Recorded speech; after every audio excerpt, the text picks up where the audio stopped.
कि नितिन गडकरी ही बार बार आकर के आप लोगों के मीडिया चैनल्स पे आकर के इथेनॉल का प्रमोशन करता था।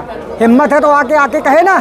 इस देश के राजनीतिक ईपिक सेंटर के मालिक जिसका नाम नरेंद्र मोदी है, अगर नरेंद्र मोदी का हुआ तो बाकी अपने आप गिर जाएंगे। ये सरकार देशवासियों का भरोसा खो चुकी है। यह सरकार इस्तीफा दे, मध्यावधि चुनाव की घोषणा करे। पूरा देश देख रहा है कि ये गूंगी बहरी तानाशाही सरकार चल रही है, जो सिर्फ और सिर्फ तानाशाही थोपना चाहती है।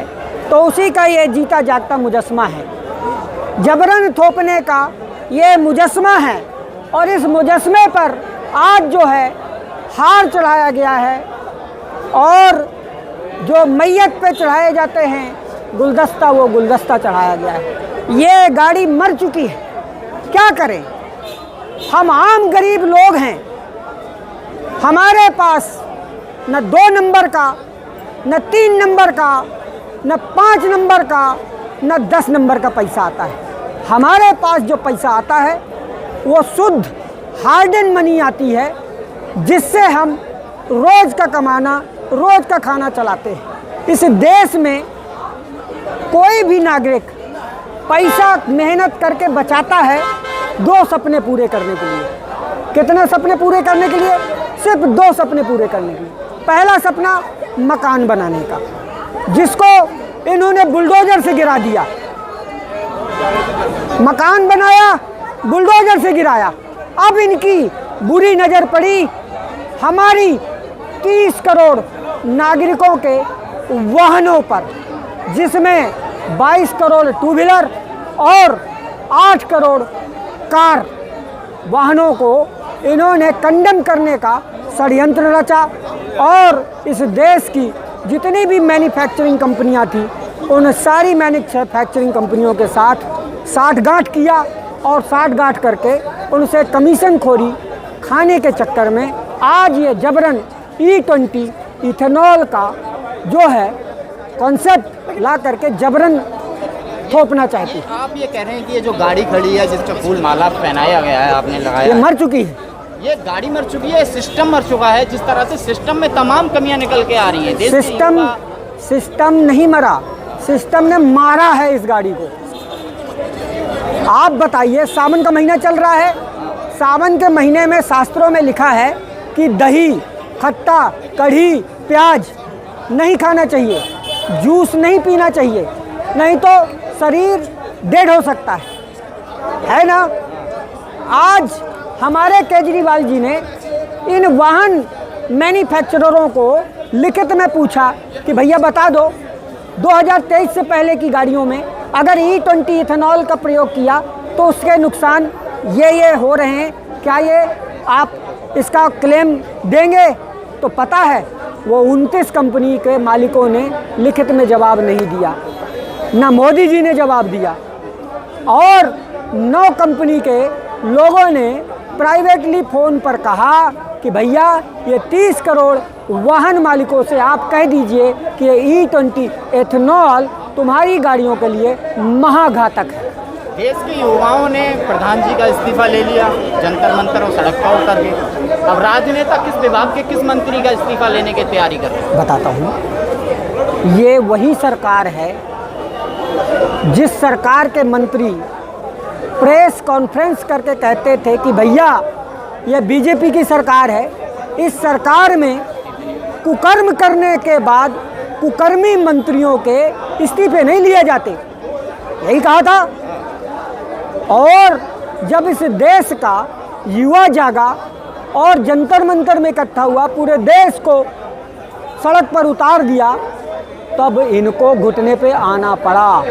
तो मैं आपके सबके चैनल के लोगों से, दर्शकों से माध्यम से ये कहना चाहता हूँ कि मोदी जी कान खोलकर सुन लो कि पिछले 12 सालों से हर षड्यंत्र का, हर कुकर्म का इपिक सेंटर पीएमओ है, और उस पीएमओ के मुखिया नरेंद्र मोदी हैं, जो आज देश में जबरन प्रधानमंत्री बने बैठे हैं, बिना मैंडेट के प्रधानमंत्री बने बैठे हैं, जिनको इस देश ने बिल्कुल भी नकार दिया है। जिनकी स्वीकार्यता खत्म हो चुकी है उन्हें इस्तीफा देना होगा, जबरदस्ती थोपना बंद करें। कहाँ जबरन बैठे हैं? जनता ने चुन के भेजा है, देश बिल्कुल नहीं भेजा है, इलेक्शन कमीशन ऑफ इंडिया ने भेजा है। चोरी की सरकार है, वोट चोरी करके बनी है। कहाँ वोट चोरी करके? आप E20 पर आप मुझे बताइए, सवाल का जवाब ले सकते हैं प्रधानमंत्री जी से। ज्यादा अब उनके सांसद हो गए हैं, आप लोग कह रहे हैं कि ओहो, 350 सांसद कैसे हो गए हैं? कैसे हो गए? ईडी, एक मिनट, उनकी पार्टी को बीजेपी नहीं ईडी पार्टी क्यों कहा जाता है? ईडी सीबीआई का डर दिखा करके जो है उन लोगों को तुम अपनी पाले में कर लोगे तो क्या ये तुम्हारी जीत कहलाएगी? ये लोकतांत्रिक सरकार कहलाएगी? ये संवैधानिक सरकार कहलाएगी? लानत है ऐसी सरकार पर जो इस तरीके से देश के सांसदों को, विधायकों को लूटती है, खरीदती है। मैं ऐसी सरकार को लानत भेजता हूँ। ये देश का विश्वास खो चुकी सरकार है जो नरेंद्र मोदी उसके अगुआ बने बैठे हुए हैं। बीजेपी जितने सांसद बीजेपी में गए उनमें ज़्यादातर सांसदों का ये बयान है कि देश का विकास बीजेपी के साथ रहकर हो सकता है। देखिए, हमारे यहाँ पर मूवी बनती है, एक पिस्टल लगा लेता है पीछे, नोक लगी होती है ना ईडी सीबीआई की। जैसा बोला वही बोलना, ये वही बोलते हैं। एक पर्चा आता है, जैसे पर्ची मुख्यमंत्री, ऐसे ही ये पर्ची के सांसद होते हैं, ऐसे ही पर्ची के मंत्री होते हैं। तो ये लोग जो है पर्ची वाले लोग हैं, जो पर्ची में लिख दिया जाता है उससे एक शब्द आगे ना पीछे कुछ नहीं बोलने इनकी औकात नहीं। आप ईडी सीबीआई की बात कर रहे हैं, आप लोग अब एथनॉल यानी पेट्रोल मंत्रालय पे भी आप सवाल उठा रहे हैं। क्या ईडी सीबीआई उनकी भी जांच करेगी कि 20%? अरे भैया, मैं किसी मंत्रालय पे सवाल नहीं उठा रहा हूँ, मैं सीधा आपके चैनल के माध्यम से इस देश का जो ईपिक सेंटर है, ईपिक सेंटर कहाँ है? पीएमओ, मैं उस पीएमओ की बात कर रहा हूँ। और उस पीएमओ का मुखिया कौन है? प्रधानमंत्री नरेंद्र मोदी, जो पिछले 12 सालों से 140 करोड़ देशवासियों को छल रहा है, हर वर्ग को लूटा है। ये 30 करोड़ वाहन धारक सड़क पे आने को तैयार हैं। आपको जानकर हैरानी होगी, इस देश में गाड़ी कमाई का पैसा है। हमारे देश में दो ही काम के लिए पैसा बचाते हैं लोग, एक मकान बनाने के लिए और एक वाहन खरीदने के लिए। मकानों को इन्होंने बुलडोजर से गिरवा दिया और अब E20 एथेनॉल डलवा करके हमारी गाड़ियों को खत्म कर रहे हैं। जनता परेशान है, कहाँ जनता सड़कों पे आ रही है? राजनेता सड़कों पे आए हुए हैं। अरे मेरे प्यारे पत्रकार बंधु, जरा कैमरा तो घुमा दो, ये कैमरा घुमा दो। ये पब्लिक यहाँ भुट्टा खाने नहीं आई है, ये जवाब मांगने आई है। किससे जवाब मांग रहे? नरेंद्र मोदी से। वो थोड़ी नहीं, पेट्रोलियम मंत्रालय में जो मंत्री बैठा है वो तो पुतला है, पुतला नहीं। जब सरकार वो पुतला है, वो जो बोल दिया जाता है पीएमओ से। गडकरी को काहे घेर रहे हैं? कहाँ घेर रहे हैं? और क्या है? अरे नितिन गडकरी को इसलिए घेर रहे हैं क्योंकि अभी तक जब तक उसकी जो है नहीं उतरी थी, गड्ढा करी, तब तक जो है वही आके आकर के उंगल कर रहा था। अपने बेटे की उस इथेनॉल कंपनी का वो जो है प्रमोशन कर रहा था। तो अब भैया भुगतान तो भुगतना ही पड़ेगा ना। मना कर दिया है कि मेरा विभाग नहीं है, मेरे को लेना देना नहीं है इससे, ये मंत्रालय है, मैं अपना संभाल रहा हूँ। ये मालूम है, अंग्रेजों के ज़माने में भी डरते थे, डरपोक थे, पलटू लोग हैं ये, और अभी भी ये डरते हैं। ये डरते हैं जेनजी से। इन्हें पता है कि जेनजी सड़कों पे उतरेगा तो इनको धनिया बो देगा, इनकी फैक्ट्री में धनिया बो देगा, इनकी राजनीतिक कैरियर में धनिया बो देगा जेनजी इस देश का। गडकरी का बयान है, मेरा नाम लेकर बदनाम किया गया तो केस कर देंगे। करे ना केस, मैं दावा करता हूँ मेरे ऊपर केस करें। मैं कहता हूँ कि नितिन गडकरी ही बार बार आकर के आप लोगों के मीडिया चैनल्स पे आकर के इथेनॉल का प्रमोशन करता था। हिम्मत है तो आके कहे ना। सरकार के लोग कहेंगे इथेनॉल से किसानों को फायदा होगा, पर्यावरण ठीक होगा, तो आपको भरोसा नहीं है? या भैया एक बात बताओ, जो सरकार ये ईडी पार्टी की 2014 में आई थी, किसका नाम लेके आई थी? किसका नाम लेके आई थी?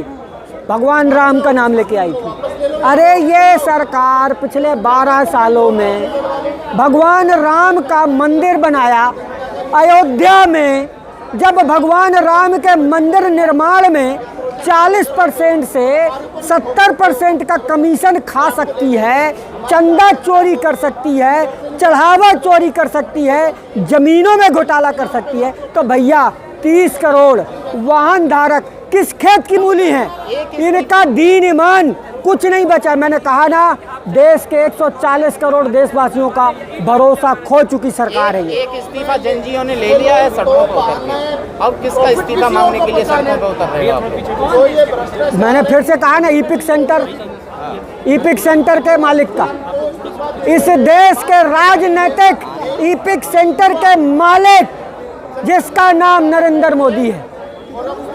अगर नरेंद्र मोदी का हुआ तो बाकी अपने आप गिर जाएंगे।